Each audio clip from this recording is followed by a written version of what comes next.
For sure. Is there a limit on him, or is he ready to hit the ground running? He's had a really, excuse me, exhaustive ramp up. So we're going to let him go a little bit. I mean, again, it'll be his first game in whatever months. But he has definitely hit every rung and been very, very patient. And so it'll be fun to get him back tomorrow, and he'll be playing. Did the back-to-back factor in him not coming back tonight? You don't want to play him at both ends of that. Yeah, I mean, I think it's just the idea of there's no way he was going to play both games, and so a day later is always probably better than a day earlier. But that would be my very novice explanation. The medical's always smarter than me. You've talked a lot about having a whole training camp to install what you wanted to install and get your feet wet. Were you able to install De'Aaron stuff in the preseason? I mean, I'm sure that was kind of a hurdle to overcome in terms of working him in. How do you think that's going to go? Yeah, there's been a lot of that in terms of, just in general, answering your question, we can't put in a whole bunch of different stuff every single game based on who's available because it changes so rapidly at times. So we have to have an identity and a base of a program that just operates consistently.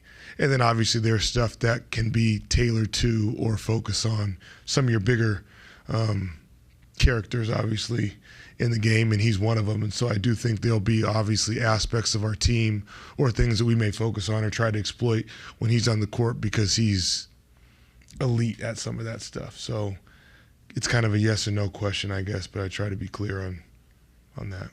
And Luke is still a little ways away. He's trending. I mean, he's done some work and he's getting there. Yeah, I hope to expect him back soon. I guess there's also a game tonight, huh? There is a game tonight against a pretty good team. What's the KD matchup? How do you think he fits into Houston so far, and just what challenges he present?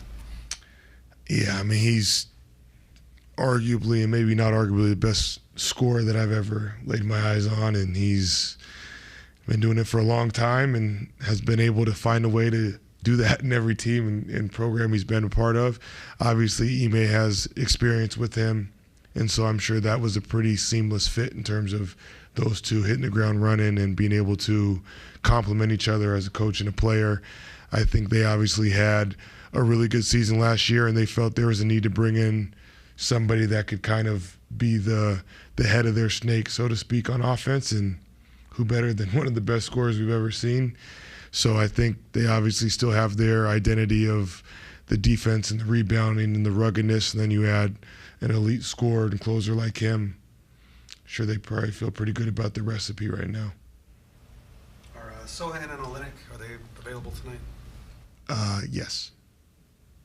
Your defense was pretty high intensity early on preseason, coming to regular season, allowed you guys to get a lot of transition offense.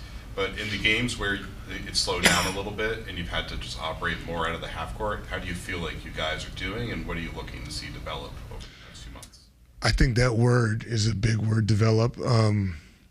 We are very aware that the offense, especially the half-court offense that you alluded to, will take time. That's not an excuse. That's not us waving the white flag. That's us understanding continuity. That's understanding feel. That's understanding anticipation of what this teammate expects that teammate to do and vice versa. And then it's going to be even that much more of a challenge or an accountability factor of us to be that much more crisp on our pace, on our spacing, on where we catch the ball, the angles of our screens, all those nuances and details, because we don't have some of that stuff that some of these other teams have.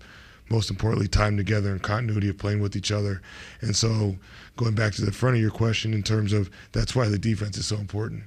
Because the more we can play out of our defense and get out in the open court and play faster, it takes some of that stress out of the half-court offense that we do believe is going to be really good. And we do believe that over time we can get it to be very consistent. But we also understand there's not a quick fix for that. There's not a new play to put in tomorrow, and it's not going to have some of those same aspects. It's just doing it better. Mitch, how much of that comes down to the playmakers, the main playmakers, Fox and now Harper, not being there? I think, again, anytime you have players that play a big role for you, it's going to change things, and those guys are going to be a big part of what we do. Luke Cornett's a big part of what we do. And so when you see how we create advantages in the half court and in transition, those three guys have played and will play a really big part in that. And so at times it may, again, tweak a little bit of what we do, or there may be a play that one of those guys was maybe at the forefront of, or you would run for them, or the thought of them creating an advantage that you may not have at your disposal. But again, that's not an excuse or a reason why you cannot be crisp on all the things we talked about: the spacing, the screening, the pace, game plan execution. That's copy and paste whoever's on the court.